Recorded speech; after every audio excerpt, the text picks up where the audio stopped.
am, out on the streets with my head in my hands. I've got no plan, only to see you again.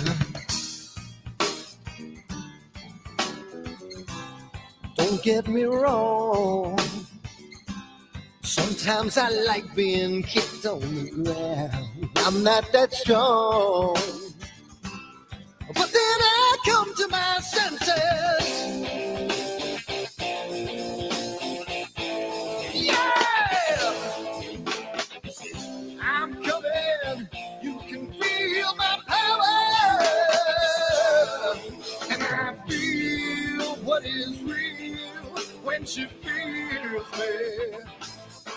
And I feel what is real when she feels me. And I feel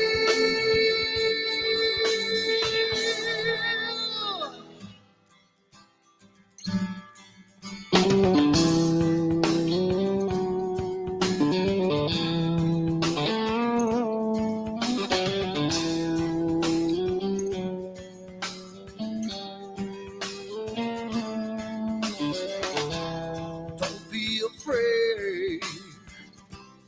Don't do that man with the scar on his face. It's a charade. It's just the way you've been living. Yeah, I'm coming. You can feel my power, and I feel what is real when she feels me. And I feel what is real when she feels me. Yeah. And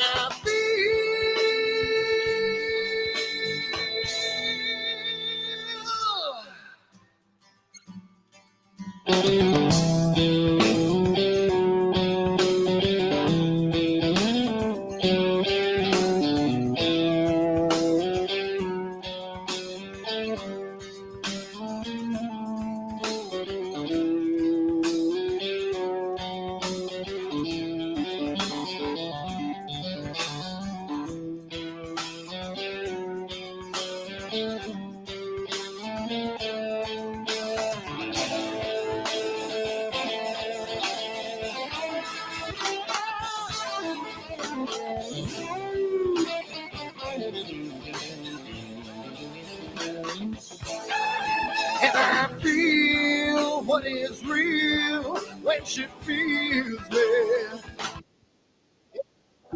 Feel what is real when she feels me. Yeah. And I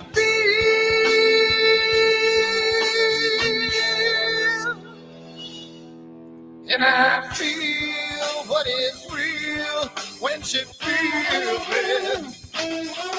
And I feel what is real when she feels me. Yeah. And I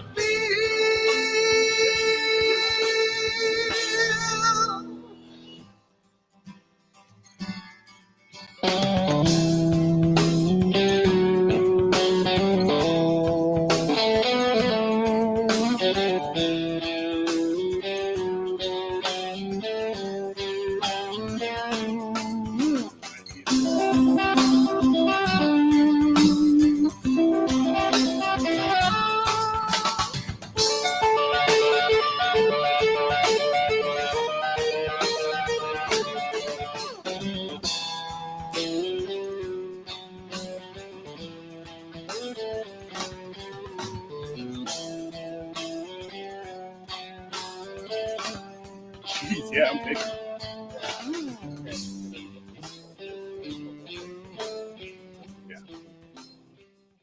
And then the 2 Up looks a little different, but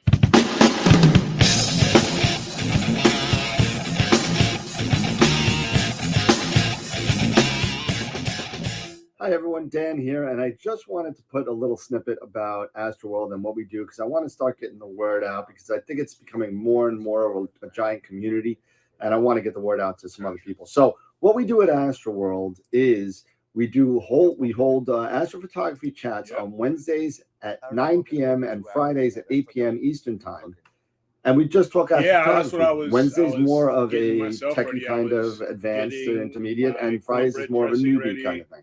So doing if you all want to that. check us out, and if you want to, Huh? hang out with some semi-decent people Yeah. that like to go off the rails a little bit and have fun Southern- while they're doing it, Southern come check us out at cornbread dressing with sage astroworldweb.com, and you can and check out the schedule, sage and and you can sign up sausage for all the free giveaways You know what that I we do. did? We just gave away an Eagle Hmm. 4 Pro, Jen said, an go to Optilong season filter 52. kit, I had everything the picked Charles up, Brackenstein's and all I books, gotta and a do whole is bunch of go. other stuff. So come to astroworldweb.com. It's all ready to go. Hang out You with just us, throw have a it in good the time, oven for enjoy 45 it, minutes, keep and we're imaging, good. keep The educated, lazy and clear route. skies. The lazy And I'll see you route. soon. I'm Bye-bye. telling you. You know what? After I fried, I don't know, I fried a turkey. Is that me? Oh, that's my phone. I fried a turkey, and it just turned out to be the coldest day in New York in like 10 years. And I have my thermometer. I was frying, so I was outside. So I do the turkey drop, right? No explosions, no nothing every time. And All right. so the turkey was still room temperature, so it's like what, 70, whatever. Hey, And oil where did my color go? Got your head in the sand. You can't be in control, using a powerful hand. I wanna be you, I wanna see you. Don't taste the kisses of hate. Don't try to tell me, don't try to sell me, don't try to say it's too late. You're gonna push me to the edge, back me in a corner, making me stand in your shoes. Push me to the edge, hide a little color, it's black and white and blue. Black and white and blue, yeah. All right. I'm not kidding. 7 hours.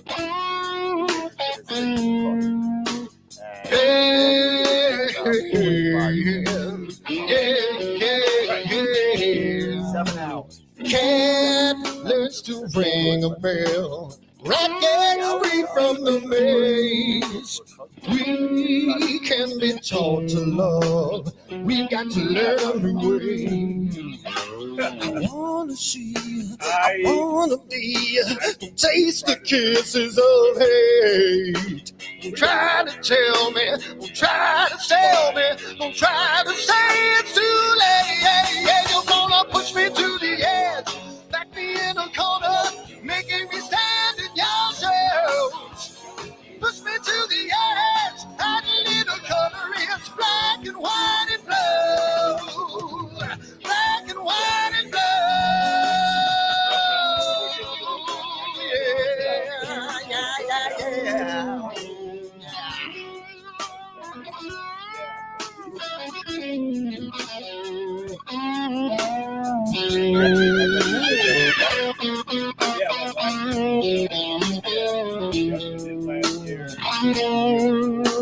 I wanna be, I wanna see, don't taste the kisses of hate. Don't try to tell me, don't try to sell me, don't try to say it's too late, late. Push me to the edge, back me in a corner, making me stand in your shoes.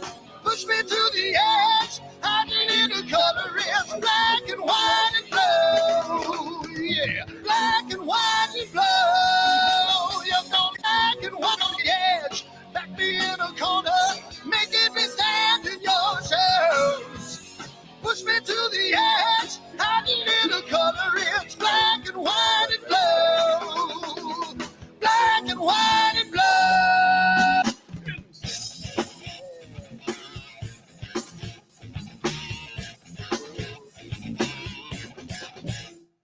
One, and of course it gets screwed up, but there we go. So there you go, we're good. How's it We going, good now? everybody? Hey, look at this. We got some new graphics going on. We're still working on it. It's a little not kind of formatted right. You're gonna have to forgive us a little bit tonight. But we literally just put this together. What, like in the last hour? Yeah, So, just not so long at all.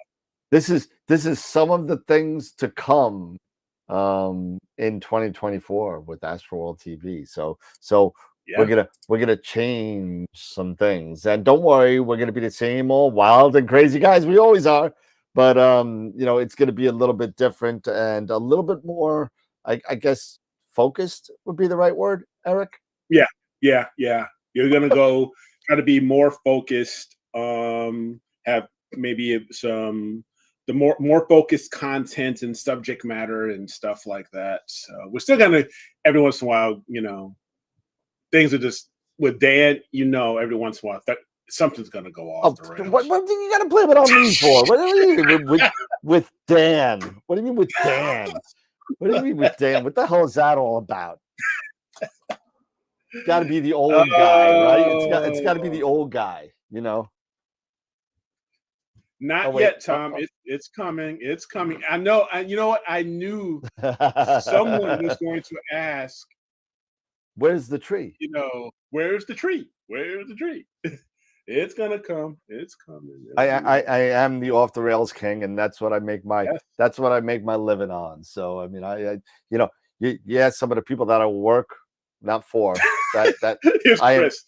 Focused and structured is for scientists. Yeah, well, we're no scientists. Well, I'm not talking about focus and structured. I'm just talking about maybe, you know, we do, you know, you guys know, and you girls know that are in there that the chat basically runs the show.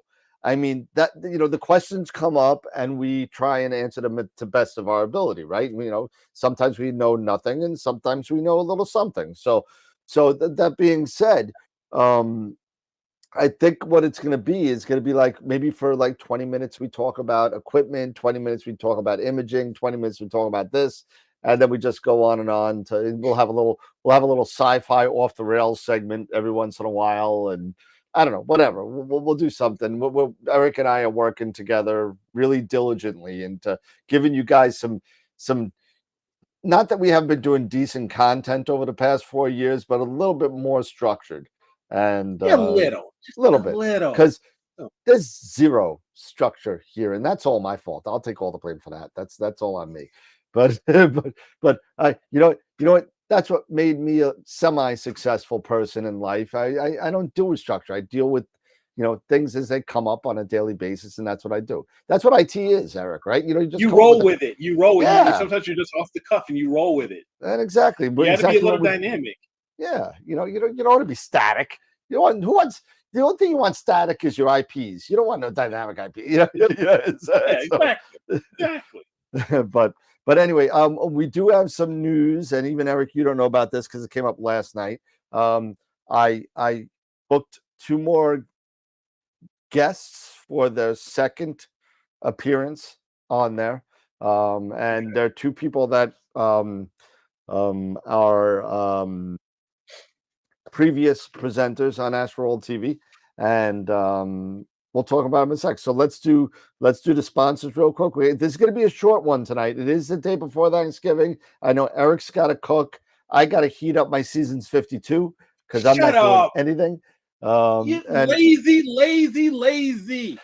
And I spoke to Pete Myers, and I hope he's watching right now. Pete threatened to come on the show tonight, and he called me up today. Yeah, he called me up today. He said I was going to come on the show tonight, Dan, but Dan, you know what? You don't want to see me and my face right now. I was like, what's wrong with your face, Pete? He's in California. What, he gets sunburned? You know? Well, what does Pete do in the winter?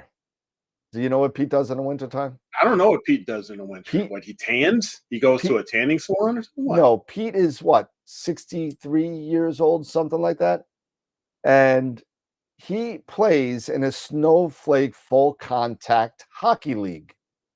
And yeah.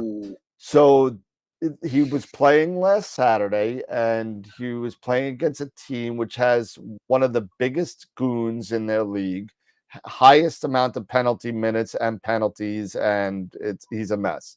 So if he's out, so he got mad that they were losing. They were losing 6-1. And Pete's a tall guy. He's a big dude, man. He's like Yeah, he's he like is. 6'4", 6'5", Yeah, like he's not a 220, small guy. 230. Yeah, and he's fast. He's fast. Have you ever seen him skate? He's like lightning, and he's like 60. So he's like going all over. So whatever the case may be, he comes skating. He's got the puck, and he's going. And the goon takes the stick and shoves it in between Pete's legs while he's coming in for a goal. Pete slams his face onto the crossbar of the goal, and he's got his eye was shut. He was like Rocky. He's like, "Cut me, Mick, cut me!" And so his eye literally just opened today. He told me, and so that being said, he said, "Happy Thanksgiving to all," but he's not coming on tonight. Ouch. Yeah, Ouch, so he's in a lot ouch. of pain. And the gentleman that, from what he told me, the gentleman that got banned from the league this year because it was a dirty trip and it caused a lot of damage. Yeah. So stitches and everything. So we wish Pete. That's oh man, that's low. That's Yeah. dirty, So literally stuck it in between his legs while he was coming across, and that's it. Well.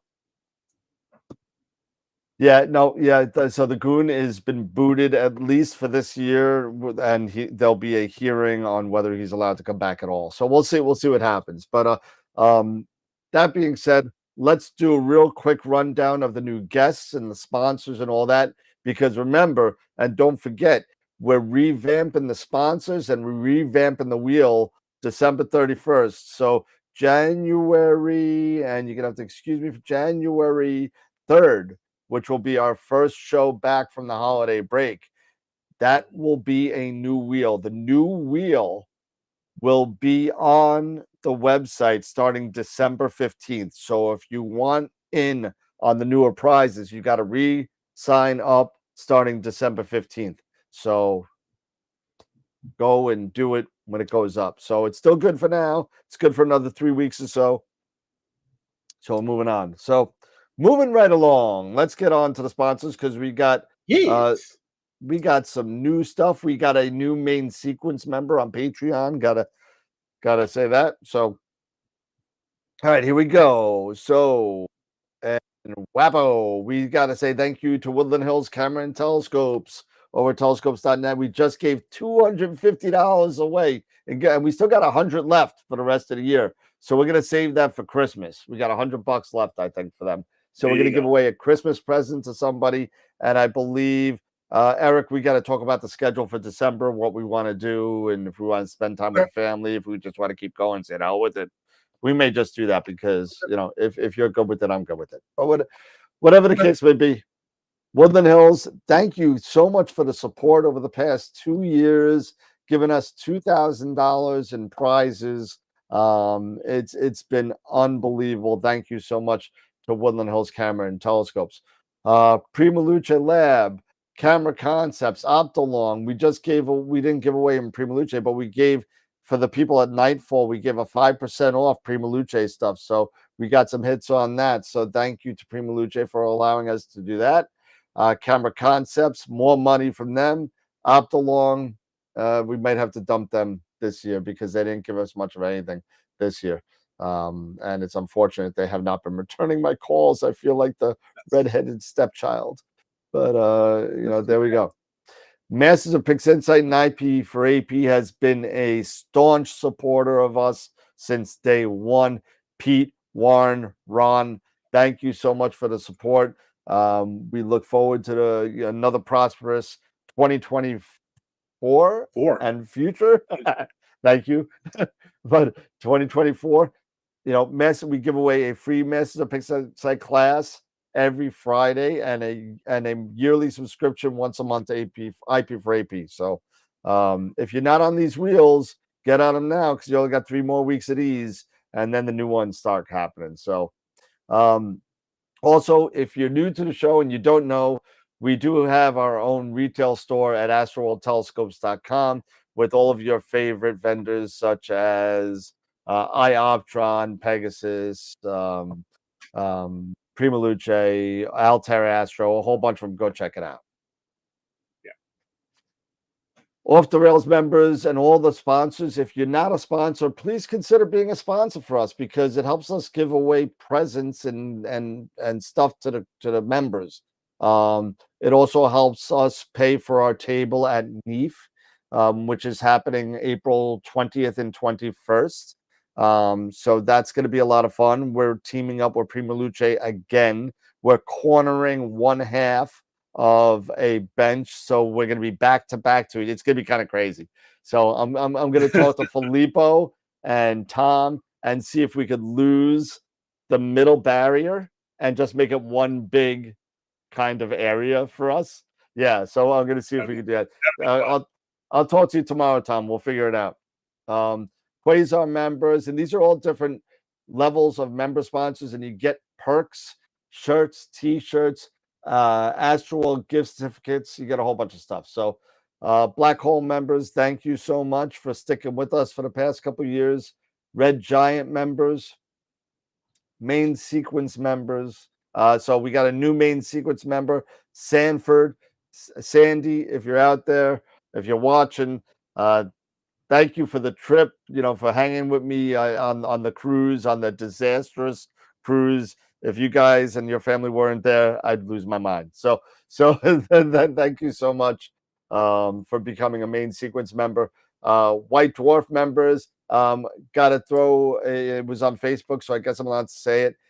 Eddie, our condolences to the loss of your father over the past week.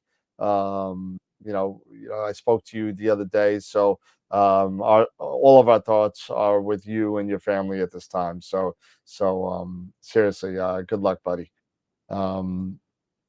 Protostar members, and now we got guests, right? So if you notice, the date has changed. For some reason, I thought January 8th was a Wednesday. It is not. It is a Monday. So I spoke to Nico today, and we moved it to January 10th, which is a Wednesday. So Nico will be on. He'll be on January 10th, followed by on January 17th, Maxi Faliares will be back with astrophotography to the max.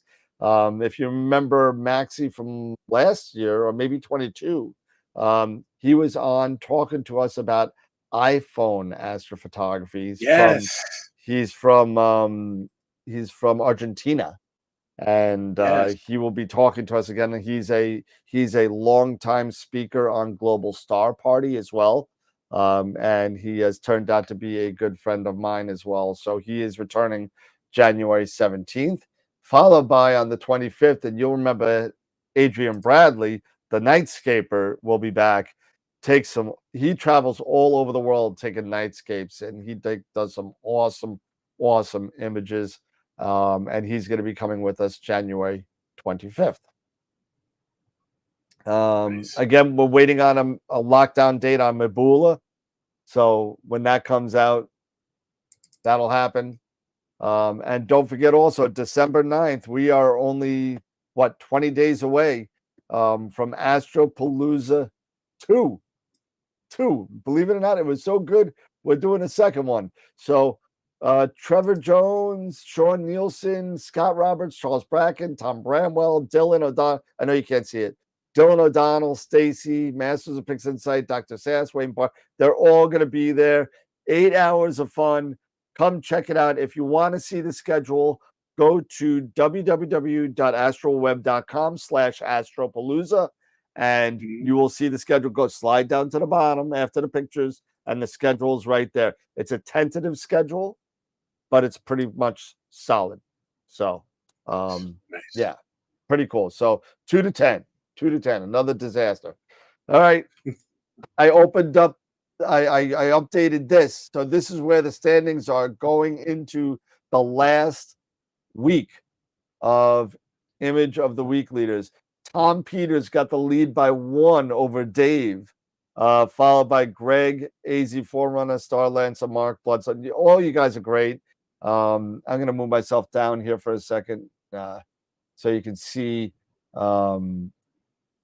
see the rest here. Let's see, pan Y. Let's move me down a little bit. There we go. All right, so Astroworld image of the month winners. Here you go. I updated this with Scott because Scott won in October for his Cocoon Nebula, and we only have one left. So December 15th or so, whatever that Friday night is. And if I look at a calendar real quick, it actually is December 15th, is a Friday. We're going to be announcing the November and the final picture of the year for the calendar. And for those of you that have not emailed me your pictures, please email me your pictures. Starting in about a week or so, you're going to be getting threatening letters from me saying, give me your picture. And somebody, I mean, I don't want somebody sent it to me on Discord. I can't really download it on Discord. Send it to me on my email where it kind of, you get the best resolution out of it. So there we go. And that being said, go check us out on if we get 30 members on Twitch, I'll give you a free t-shirt. Somebody join on Twitch and make 30 people. I think we got 23. So let's get 30 people on Twitch. Let's get 30 people on Twitch. Get 30 people on Twitch. Absolutely. So there we go. So now we're back to our regular scheduling programming, and we're only going to be on for about another 45 minutes tonight because again, it's going to be a long evening for Eric, at least, not for me. But I mean, yeah, it's going to be a little long, yeah, because some of us actually cook our Thanksgiving dinner. I was telling you the story offline right before we got online, and that's got kind of a good segue because it is Thanksgiving. Thanksgiving is coming tomorrow, and it is. Yeah, last I checked. Yeah, Thursday. It's a little early this year. Thursday. Last Thursday of the month. Yep, last Thursday of the month, and no, it was the fourth. It's the fourth Thursday of the month. It's the fourth Thursday of the month. Yeah, it's not the last day. It's the fourth Thursday of the month, and I used to cook all the time. I did it 7 hours, 8 hours, 10 hours, day before, cooking, all that stuff. My wife did a lot of the stuffings and all the stuff, and I did the turkey. She did, we call them the crack cakes. And it's like these little chocolate peanut butter cakes. It's like crack. You just got to keep on eating them. So that being said, about 5 years ago, and I know it's on YouTube under Daniel Higgins. I know it's under there somewhere. And it was so cold. I wanted to fry a turkey, and I was like, "Oh, cool!" I bought the thing. I bought the canola oil. I bought the burner. I bought all this stuff, and I'm watching all the YouTube videos of people blowing up their houses with frying turkey. What not to do? Yep. Yeah. Well, you know what? Some people are just stupid. I mean, I worked for McDonald's for 35 years. All right, I know what oil does. You know what I mean? And you don't need to be a rocket scientist to not drop a frozen bird in 400-degree oil. Because it's not the bird. It's not the issue of the bird, right? That burns down your house. It's the entrance of the bird into the hot oil. The hot oil goes over the top because of the cold bird, and the oil goes onto the flames, and there goes your house or your garage or whatever, or your hand or your face or whatever. So if you're going to fry a turkey, do me a favor. Make sure it's room temperature, number one. Number one, room temperature, or put it in the fridge 2 days before. Well, you're screwed now, so leave it outside. Make sure it's thawed. Make sure it's thawed. Make sure the darn thing's thawed.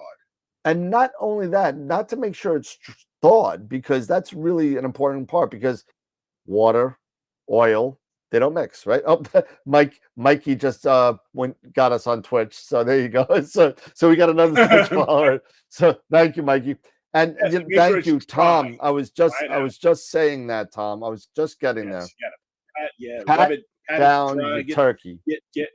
get some paper towels or something, go in there and clean out the cavity, all that stuff. Just make it Yep. dry, the skin And nice and yeah, dry, all especially that stuff. inside. And I know some idiots that have left like the whole giblets inside the turkey while they're frying them.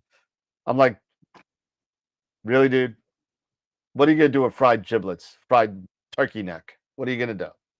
You know, Mhm. supposed to use that for the gravy, aren't you, or something like that? But anyway, but so I'm free. I'm going out and I wanted to fry this turkey, right? And I'm sitting there, and I bought everything, and I'm psyched to do this. And Thanksgiving comes around, right? It Yep. literally is the coldest day in New York in like 10 years. It was 19 degrees Fahrenheit. Unbelievable. So I take my Ooh. dry room temperature turkey, right? And I drop it in the 350, 375 degree oil that I've been heating all day because it's 19 degrees outside, right? Because it took forever. I got it in. I go, drop the turkey in there. Oil drops to about 260 and never recovers ever. Doesn't recover, doesn't reach a temperature to even cook my hand, let alone a turkey. And 7 hours to do this turkey. Thank you, Eric. Appreciate that. Yep. 7 hours to do the turkey, and it still wasn't cooked. We cut it. Me and my wife and my mother look at it. We cut it. Oh, the outside, it looks pretty good. We get a little bit deeper, and it's like purple. And I'm like, oh my God, this thing is still raw. so after 7 hours. So you know what we did? We took the whole 15 or 17-pound turkey, threw it in the garbage, and got Taco Bell. That's what we did. That was it. That's my Thanksgiving story for tonight. So I was just typing this up here into the chat. yep. And so just you're letting Josh, as well as everybody else. I did just create a folder on the Google Drive and shared that with Dan so he can bring that up onto the I'll do it right now. so he can pop that into the chat there. So he will, and so you go out to that folder that he's about to drop, and then you can put your high-res images for the calendar into that folder.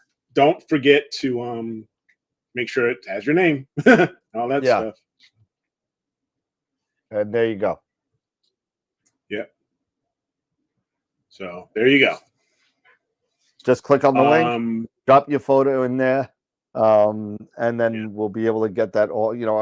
And if you want any specific dates on the calendar that birthdays or whatever, send me an email. Say, hey, Josh, your birthday's tomorrow. Fine, we'll throw it in the calendar. No problem. Or whatever. Yes. And happy birthday, man. Yeah, happy birthday. I saw it. So yeah, just drop them in there and do that for us. That would be great. What I'll do here really quick is I'm going to share my screen and show everyone this week's entries for Image of the Week. Oh, I hope this works out. Okay. I believe, this is the last week of our calendar year for setting up the calendar. So let me go ahead and do this here. And I'm sending the Twitch link right now. Here you go, Twitch. There you go. There's the Twitch link for people. Yep. And for those who don't know, just a friendly reminder, the website is go to astroworldweb.com/IOTW. That's IOTW for Image of the Week. Go there. And again, big, huge thanks to Sean for his support for us and being so gracious to offer up this Optolon quad band filter for the winner of the image of the year. And if you would like to get some assistance with your PixInsight processing, as well as, we have great sponsors, the Master of PixInsight. We also, Sean, another great instructor when it comes to PixInsight. You can click on the link anywhere here on the yellow, and that'll link you over to Visible Dark CA. There you go. And then you can reach out to him. So real quick, Mike's Merlot 15 won last week. So again, congratulations there, Mike, for your win. Now, for this week's Image of the Week entries, we have the Horsehead in SHH by Mark Ellis, or Phoenix Astro.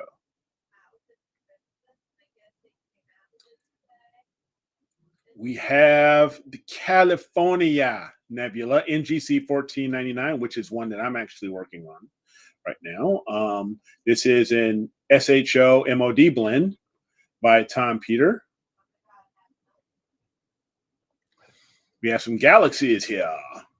An ARP group. The ARP 273 Galaxy Group. Yeah.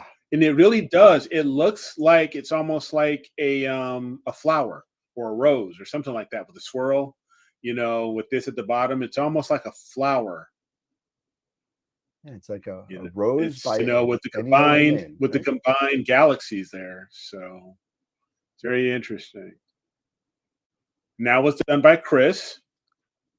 We have an HA image here of the Heart and Soul Nebulas by Greg Yancey. That's a new name, I think. Yes, this is a new name. Greg Yancey is a new name. And we also have The Heart by Charlie Ford. All right. So wait, we got, I'm just curious now. So we got so far we have 9 votes. So yeah, just click on whatever button right below the respective image that you would like to vote for, and then come down at the bottom. And then once you make your selection, click right there where it says, "Is that your final answer?"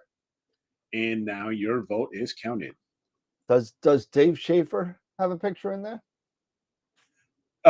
No, I did not. I don't believe I saw one for Dave, if I'm not mistaken. No, I'm just saying. If he's not there, he's not there. Yeah, no, I don't believe I had one for Dave. Dave, you're giving Tom the Image of the Week leader hands down. Yeah, no, nothing. All right, so it looks like Tom Peters in there though, right?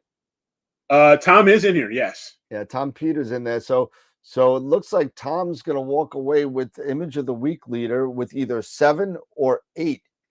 Yeah. And that's what it's that. That's a record previously held by Greg Meyer at 6. Yes, and Greg, I'm sorry. Yeah, you had missed the cutoff because the cutoff, it runs from Saturday morning until about, I believe it's 5 o'clock Tuesday. And sorry that you missed the cutoff there, bud. I know you messaged me. So.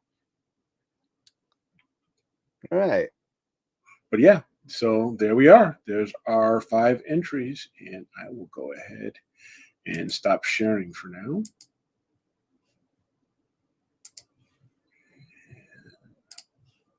There we are.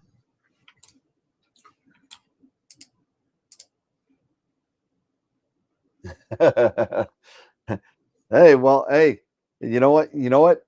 The proof is in the pudding. Everybody does. I mean, these images over the past 2 years have gotten.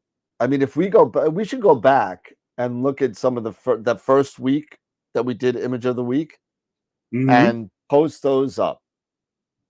and show like From some of the then to people now. and compare them. Everybody has been such amazing images. It makes no sense. It makes me want to not do this anymore, to be honest with you.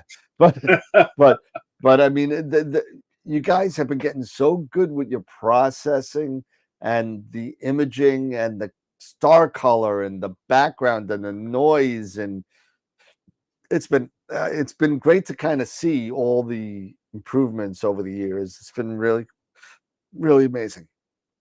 Yeah. So Yeah.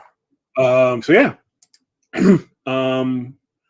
Let's see. I wanted to just take a quick look at something here really quick. Just so you can see here. Just bear with me here. What are you doing? I'm taking a look at something here just so I can provide some clarity on this. Yeah, it's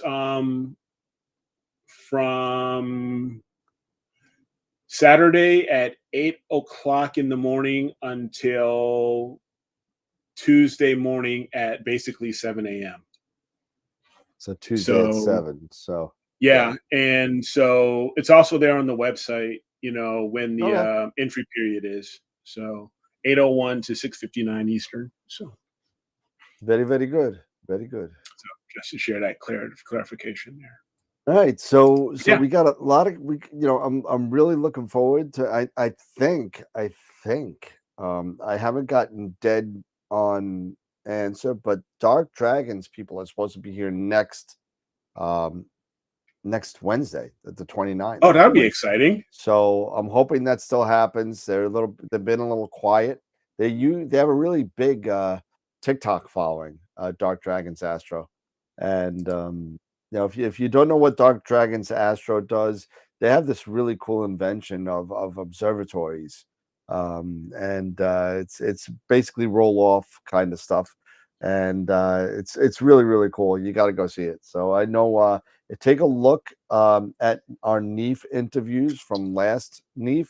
Eric did a great interview with the guys, Jeff, and I'm going to screw it up. What's the other guy's name? Shoot. You're terrible. I am. It's Jeff and Jeff and Rick. Rick. And I should know that. Rick Grimes. I mean, I should know that.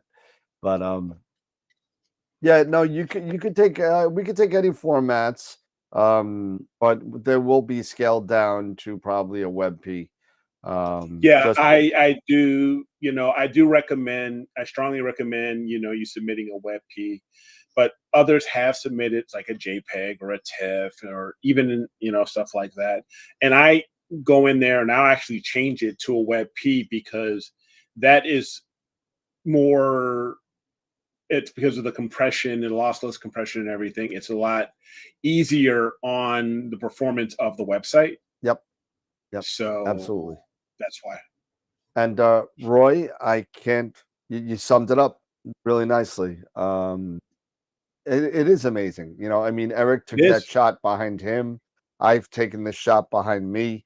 And this is about astro imaging for the most part. Originally, the show was about astronomy in general, but it has evolved to more of the astrophotography because that's where we're going now. I mean, that's where it is. I mean, I literally have 9 eyepieces behind me. I've had them 2 years. I can't sell one of them, So I sold my first eyepiece today, after being open as an astro shop for almost a year. So I mean, it's definitely going the way of the Seastar, the Unistellar, who is amazing, the Vespera and the Stellina, all these things that are out there that allow you to connect with your phone and do stacking on the fly with EAA type stuff. It's amazing. It really is. Yeah, it is. I was actually typing up something to Rafa here that if you take a look, Rafa, at our website, astroworldweb.com/IOTW, there has a list of rules that I like everybody to try to adhere to when submitting these images, because they do get quite large, and we can't, because of performance and everything like that, and how long, if you take a really large image, that is several hundred meg or gig, what have you, though, it'll crash the website.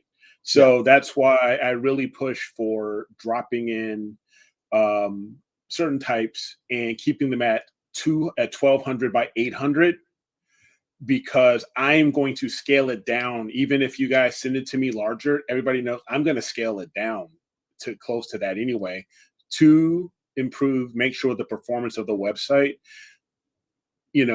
is what it needs to be, or else you guys will notice, and then you guys will start saying, "Hey, what's wrong with the website?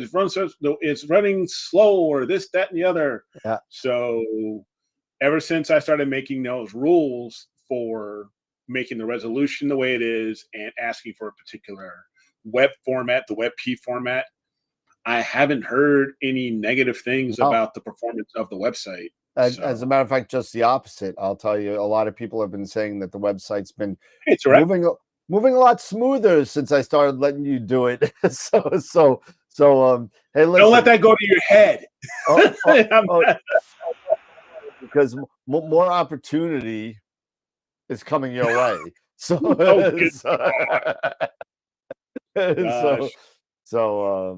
I'm telling you, and I've told you, you've got to take care of Elementor.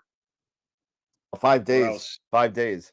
Yes, or else it's well, going to make it the real. thing is with Elementor is that my webmaster Chris upgraded us for free on Elementor Pro, and he's gonna do the link for us, and he's gonna give it to us again this year. So I gotta talk to him. I gotta talk to him on Friday to make sure it gets done, because or else it's gonna be quite difficult. You're gonna have to learn WordPress. You're gonna have to learn WordPress real fast. And I ain't got time for that, bro. I'm with you, man. I'm with you. So and by the way, Dave Schaefer, yeah, for you. Okay, there you go. Oh, God. The Capitals want to know. Yeah, the Capitals. Oh, God, that resolution in a WebP destroys my images.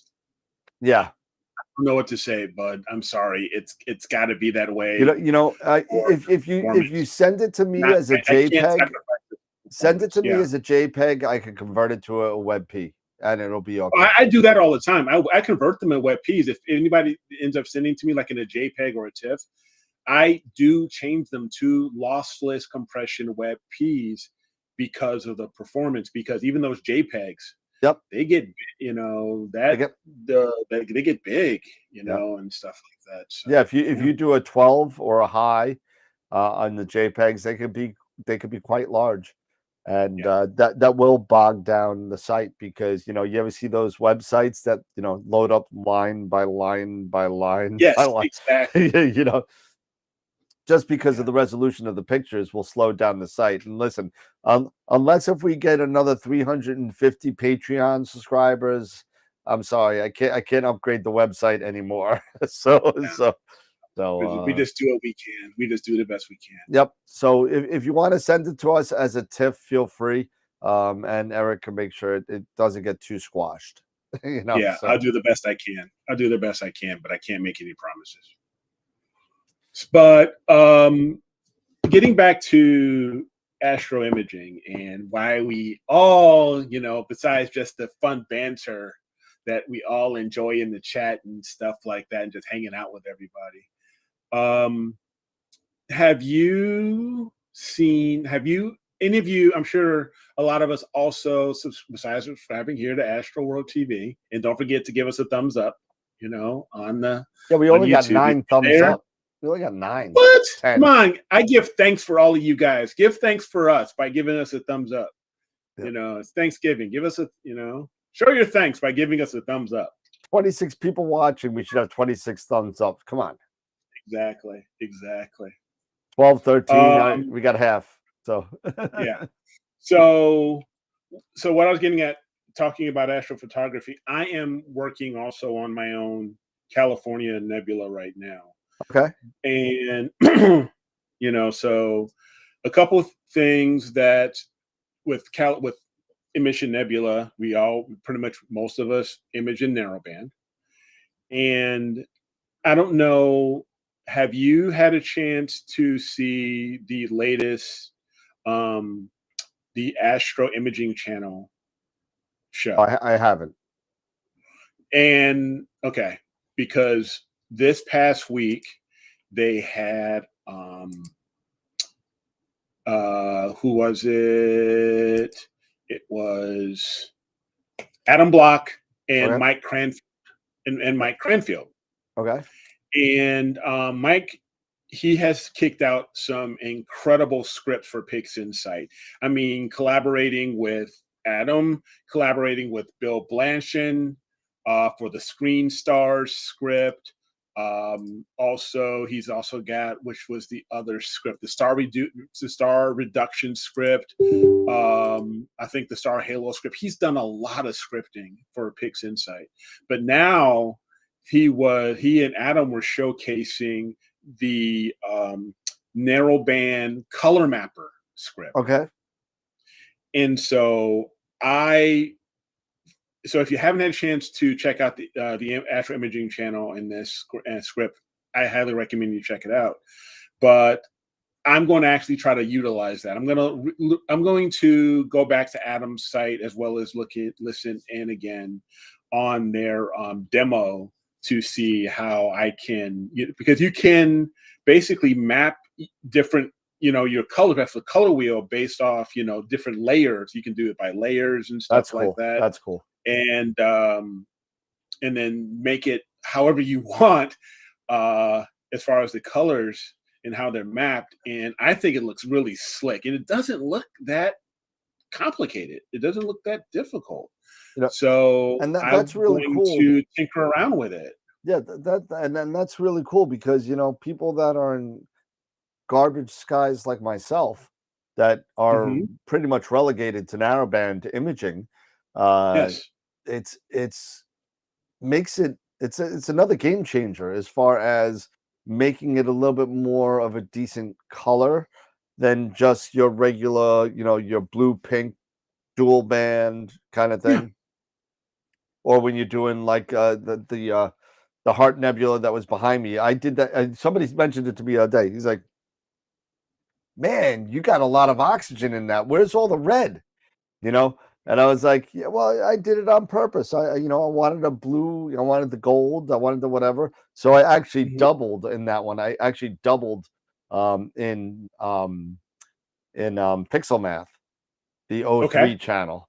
And to get that blue in the center, like really like, me, I'm very weird with my color mapping. And that's the cool thing about the color mapper is that you can be that weird, you can be that artistic, you can take you can make multiple, lots of layers and have different colors for on each different layer. You don't have to be relegated to just the three primary colors for RGB, RGB, being SHO, stuff like that. You can add more colors, I think, into each layer. That it's, at least that's what I understand. And those colors get better as don't get me wrong. You think 16 bits going to be the last camera out there? No, they're going to come out with a 32-bit camera eventually, and it's going to happen. It may not happen for a couple of years, but it's going to be interesting when you have all those. We think that a 16-bit camera with the amount of shades of gray that you have now, right, is amazing, and it is. Can you imagine what it's going to be like 3D when you get to your first 32-bit camera? It's going to be amazing. But and there's a lot of what just came out also. More harmonic drives are coming out. Yeah. Did you see? Who's Did you got see them now? Who's coming now? Who's coming now? Well, it's been. I can say it now because it's been all over Facebook. But Skywatcher is coming out with their HD5 somewhere, and it's called the HD5, and it's 15 kilograms without a counter. I'm doing this by it's very similar to the AM5 in weight, a little bit heavier. So it's like about a 40-pound with a counterweight. It's tough to find any information out there. But that's coming out. iOptron is just come out with their HAZ71 harmonic drive. Yep. That's So- an alt as. What? Those It's are all both. the It's both. AZs are on. Oh, it's a dual. It's both. Mm. Yep. It's good. It's going to be interesting to see more and more of these harmonic drives come out as we exit 23 into 24, and it's going to be pretty crazy. Yeah, I mean, exactly what Charlie's saying. Can you imagine the size of the files on a 32-bit that come from a 32-bit? Can you imagine camera? that? Can you You're gonna imagine need that? you're gonna need your own. Everyone's gonna need their own NAS. Yes, you're exactly. Hey, Santa, how are you? Happy Thanksgiving, bud. But I mean, hey, Dennis. I mean, yeah, it's going to be insane. And so, as you know, Wayne said a while back. I believe when he was at a star party when he did a presentation, we are in this golden age of astronomy and astrophotography. I wouldn't be surprised if Charlie, I wouldn't put nothing past nobody, especially when it comes for storage. The ASI Air, you would never know. It could be a terabyte, and the terabyte, the drive would be like just a thumb drive. It would be something like that. It's just insanity how we are just keep moving forward. I want a really good large micron pixel CMOS camera.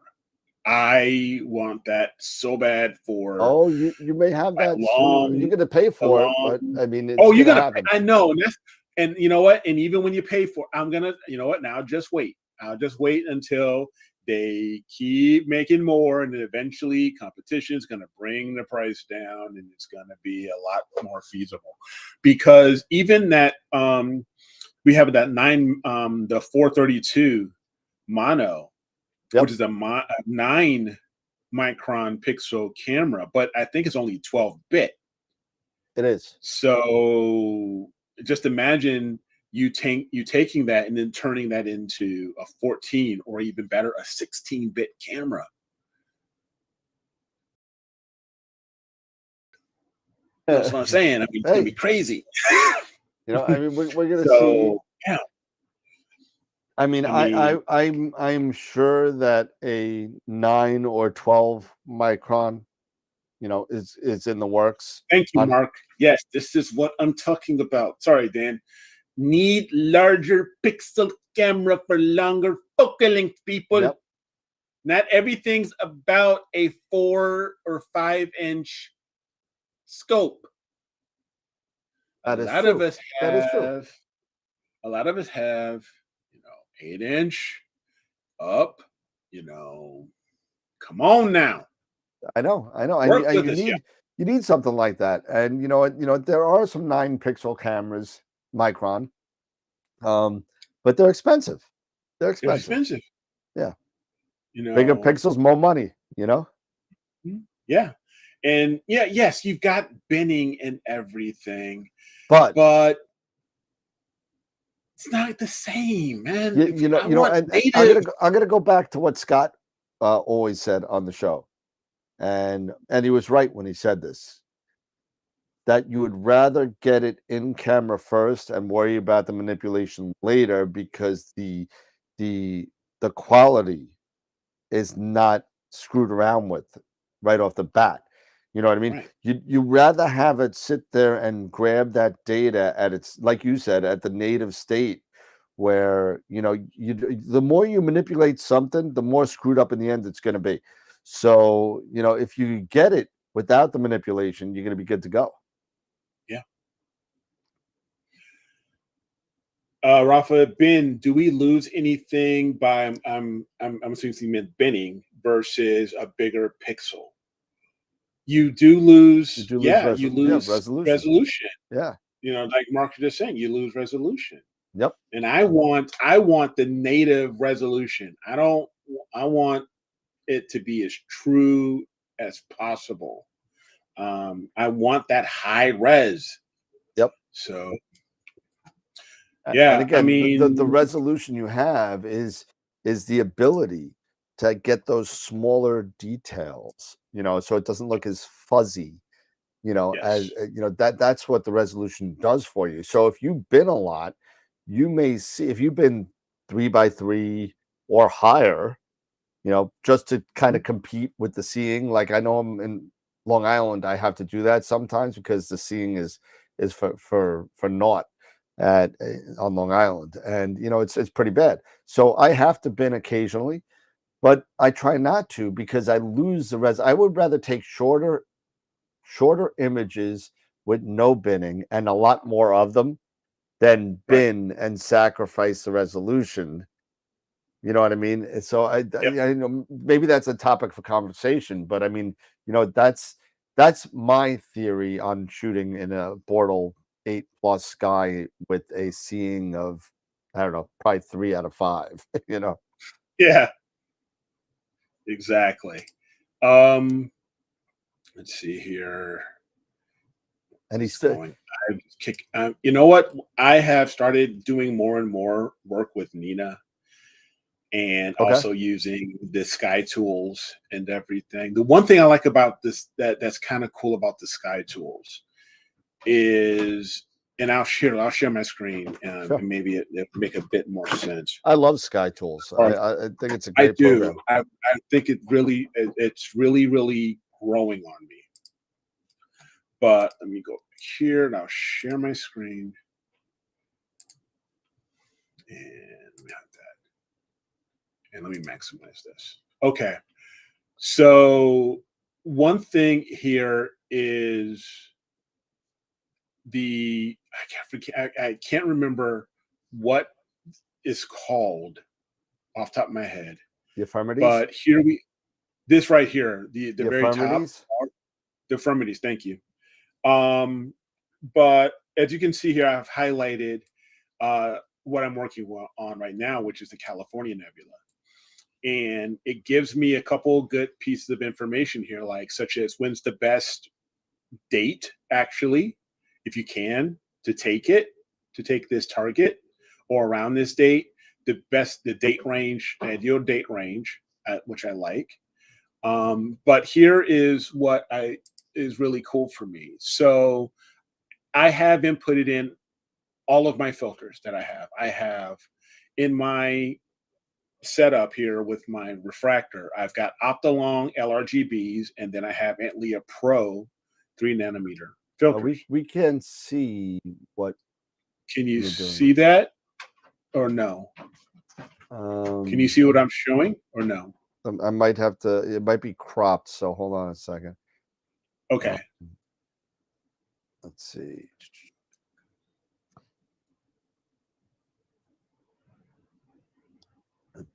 Yeah, it's you got to move it. You move the screen down into the right a little bit. Yeah, it's cropped a little bit. Yeah, so now we can see it. Okay, cool. So we'll have to work on that as far as. Yeah. So I'm going to make this a little bit. Is that better? No, that not way. Really. It's cropped, so it's kind of. It's cropped. Okay. Yeah.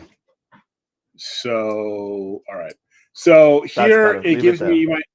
Leave it here. Okay. Yeah. So here I've got it set up where I've got my imaging system, my location. I'm using a focal reducer, and my different filters that I have in my imaging system. and my bin setting. For this camera, I can go up to bin 4. So right now I'm using on bin 1. But anyway, this is what I like. Is this this Euphrates is what you called it, correct? Euphrates. Euphrates. Thank you. And this tells me where this red or orange tells me where the target is going, and then these two little green lines here, that's the atmosphere. So it's above those 2 layers of atmosphere. I like this area here as well because this really helps me when I'm planning. So if I choose a particular filter, say if I want to do some RGB stars, this tells me, okay, with the darker, it's rated a B because it goes by A, B, C, or D. A is good, B is fine, and C average, so on and so on, like you're getting a grade. But this is telling me when the best time is to image with that particular filter. So with the red, it's telling me on this particular date, I can use the red filter between 1 a.m. and 2:40. So I can image during that time. Same thing with others. Here's green, a little less between 1 a.m. and 1:40. So I have a little bit less time there. And blue, a little more, so on and so on. And then when you get, of course, to narrowband, because you don't have to deal with the moonlight or anything like that, because it filters that out, especially at 3 nanometers, I have all this time to utilize to image in narrowband. So what I'm getting at is that based off of this information, I can then decide on how I want to approach my imaging session. So if I go to my imaging session here, and I'm using Nina, so I'm getting really used to this and don't know how well you guys can see this. Okay. If I scroll here, I'm setting up different times, if you can see here. Kinda. I Okay. mean, it's because Or it's the green screen setup. It's kind of screwing things up a little bit. okay.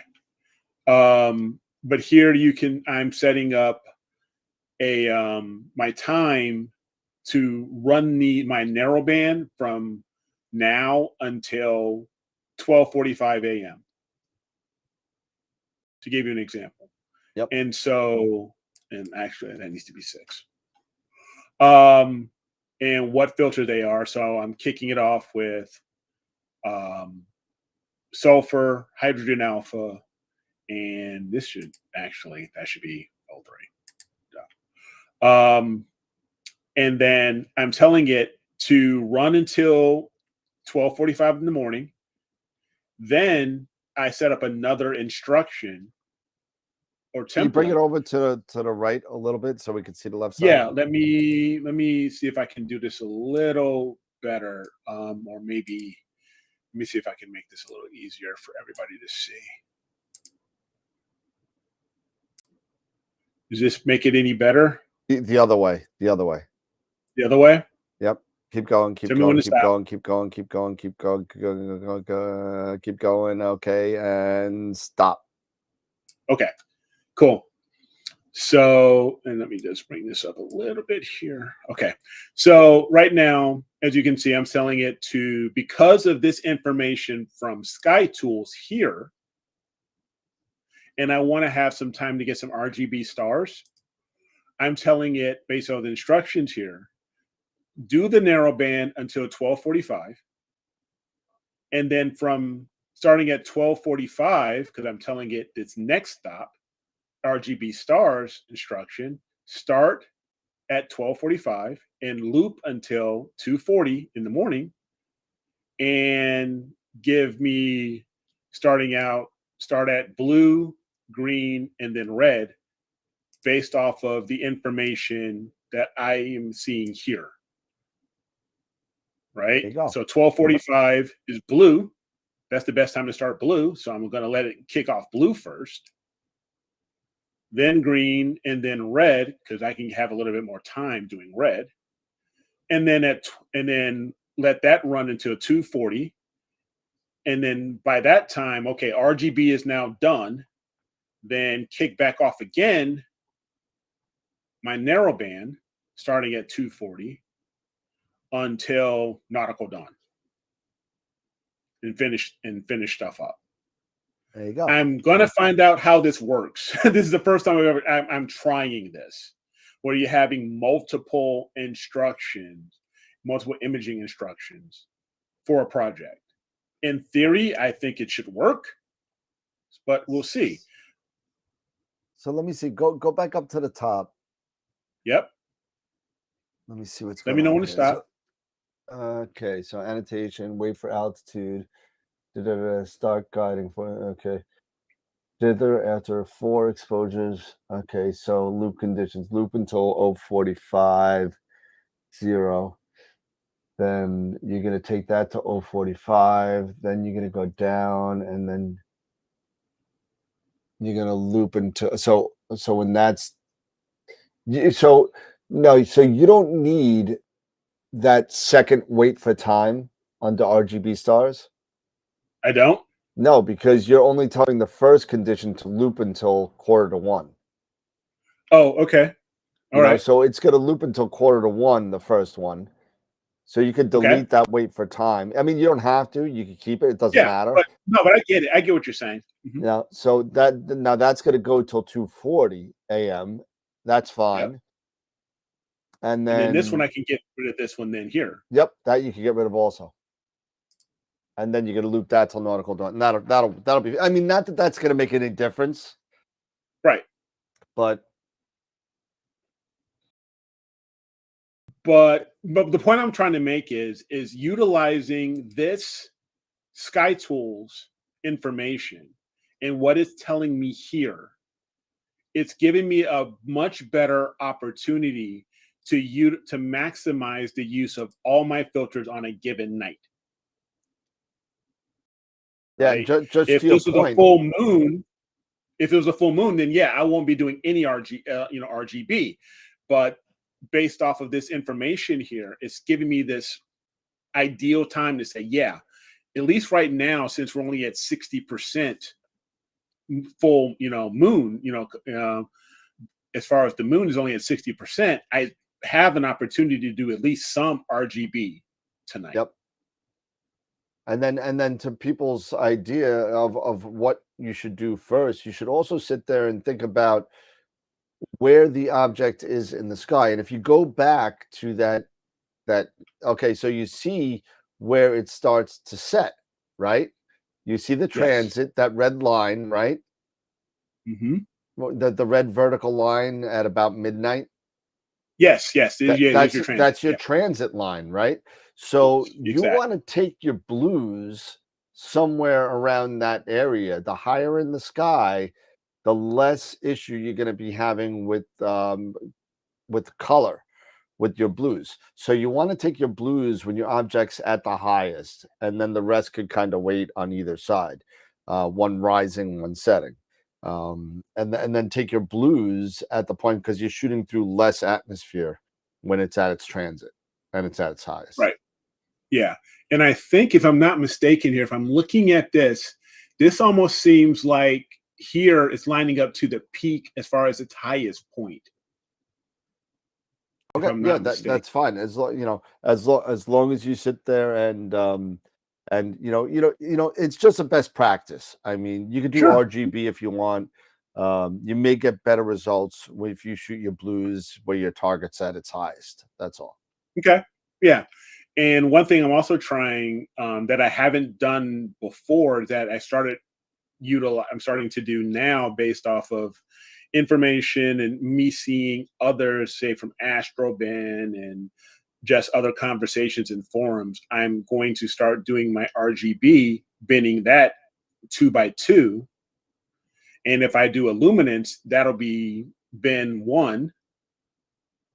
And of course, my narrowband is still going to be bin 1. Got it. But the color RGB for the stars would be bin 2. So, but what I'm trying to make is that this tool so far this software has been, I have started seeing the value in using it and some of the benefits. So if this is something that is of interest to others, to help maximize your imaging session for a given night, maybe something to look into and to consider. Yeah, So and that's I see a lot of conversation about drizzling, and a lot of people out there are undersampling because we're getting to the age where a lot of people want portability. So a lot of people are mhm. doing shorter focal lengths, right? Yeah, So yeah, for when you sure. do shorter focal lengths, and you have like a a 5 micron camera, like I used to have the SGB, SGB, S big, STF 8300, and it's a 5.4 micron camera, right? And it was CCD. So Mhm. no matter what, with any refractor I was used, I was way undersampling. My pictures, my stars literally looked like that. And that's what it looked like. And so I had to drizzle. And I gotta be honest with you, you know, depending on your setup, your gear, your mount, whatever, maybe you're gonna have to play with how many images in between you drizzle and how often you drizzle. But to Mhm. me, anywhere, 3 to 5 or even 2 to 5. It depends. It really depends on how much time you really want to waste drizzling or throughout the course of the Right. night. I'm sorry, dithering. Sorry, dithering throughout the night. Now I usually set mine at 3 or 4, which has seemed to work well for me. I mean, that's with everything up to my astrophysics 130. So I mean, and as low as my red cat. So that seems to work fine for me. And as long as you drizzle right, you're fine. Mhm. Yeah, Rusty, I hear you. I understand the idea of dithering every frame, but with the amount of good quality seeing I have on Long Island, I will spend half my imaging dithering. And I'm sorry, I'm just not willing to give up all that time. It'll take me a year to do a project. It really will. Yeah, Tom. Yes, Astro Tool, or Star Tools rather. It does. You do have a choice. It does emphasize signal to noise ratio. Maximizing the signal to noise ratio. You can even set up your imaging sessions to a certain scale as far as um, What your your SNR is. signal, yeah, what your SNR is. Thank Yep. you. So you can set it up, the imaging and the scheduling based off of, the signal to noise ratio, or by, if you want to set, I want to image this in a number, over a certain time frame, Yep. over a certain exposure time frame. Say if you only have a few hours to image and you want to maximize that 3 hours versus signal to noise, you can choose either or. You can even say in your scheduling, you can actually choose versus that. You can say, I want each filter, I want to image, I want to plan for my exposures to be 300 seconds or Yep. 120 or whatever. So you can do lots of different things in this. Yeah. I mean, it's a you know, dithering and drizzling photos, especially when you're dealing with undersampled images, is a must. And I'm seeing a lot of stuff going out in the chat saying anywhere from 1 to 5. And again, it's going to be based on what you need as your seeing dictates and your rig and your image train dictates. You're going to have to figure that out on your own. That's kind of like being a painter. Okay, does this shade of pink work for me? No, it doesn't. Let me try a little more red. And you're going to have to do that and play around with different dithering settings. Yeah. So don't get stuck to I say 3 to 4, Eric says 5, somebody says 1.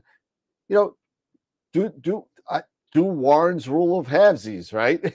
So start at 3, and if you still got square stars, go to 2. If you still have square stars, go to 1. You know, Yeah.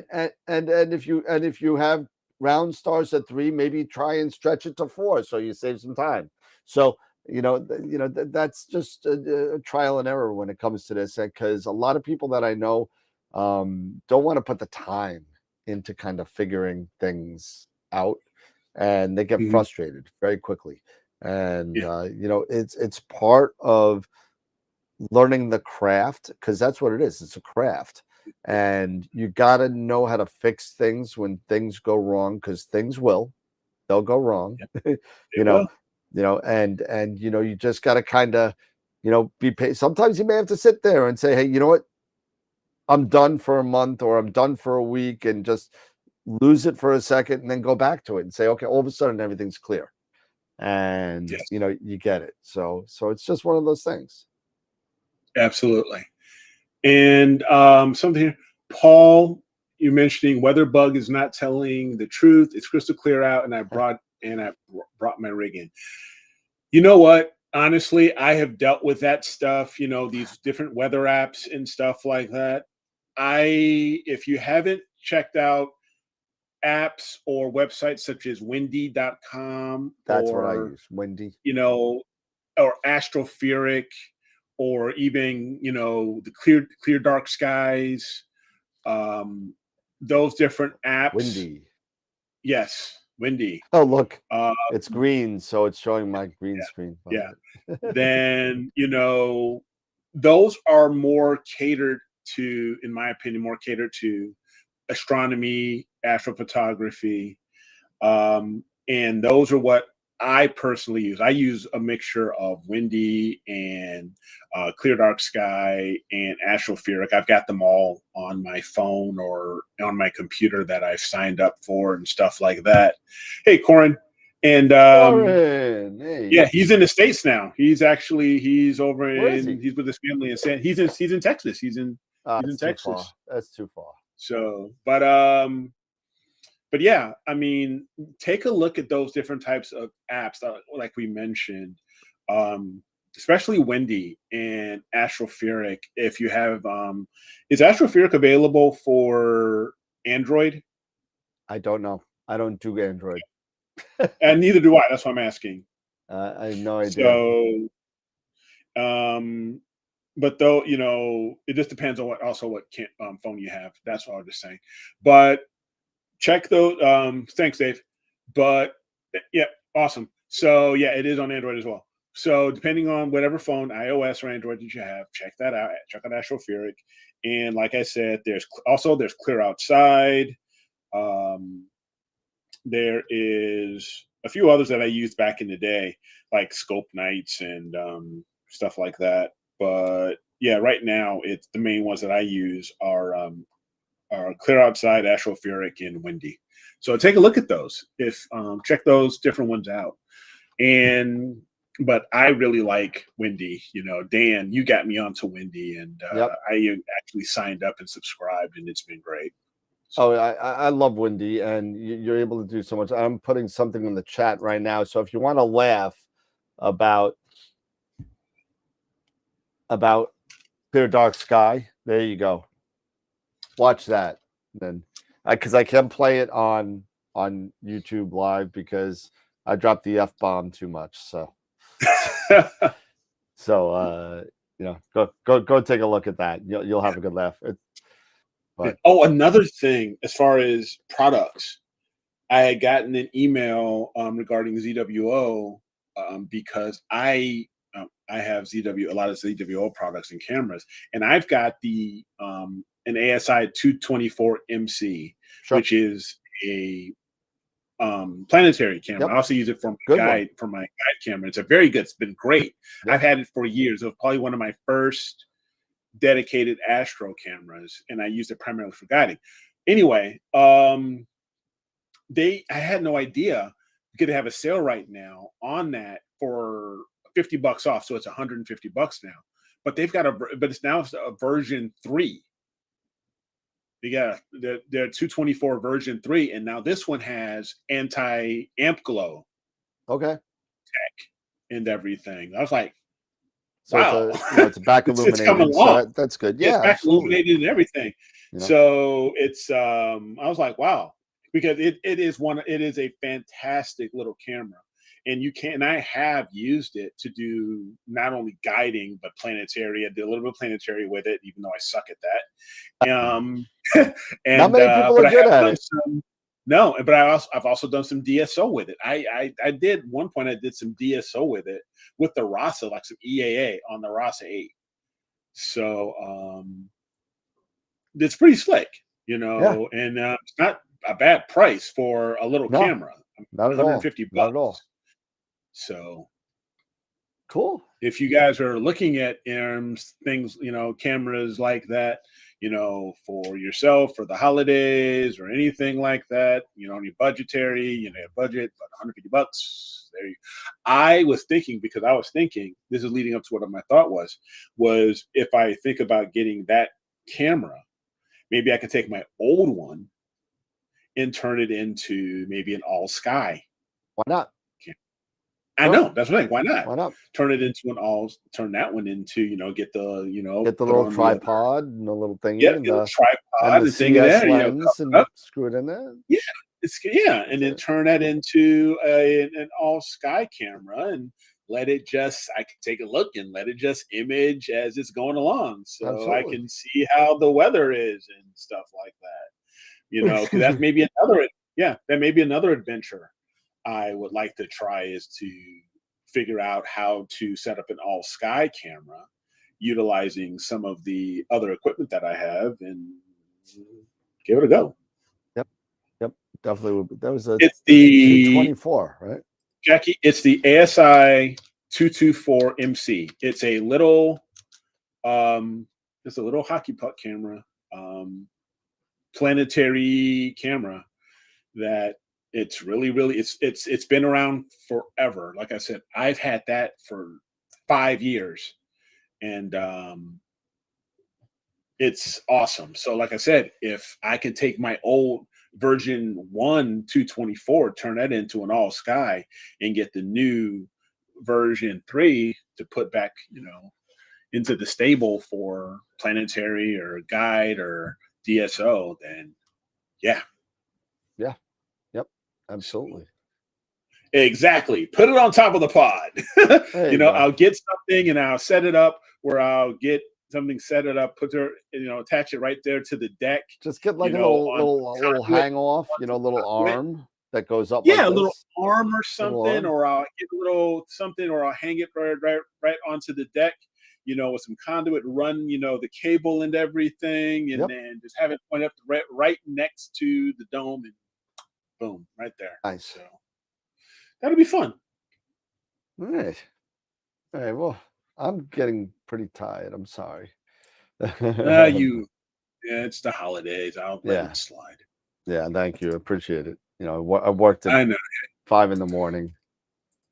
But normally worked at 5 a.m. I got 5 hours of sleep. So that's it. That's it. 5 hours. That's it.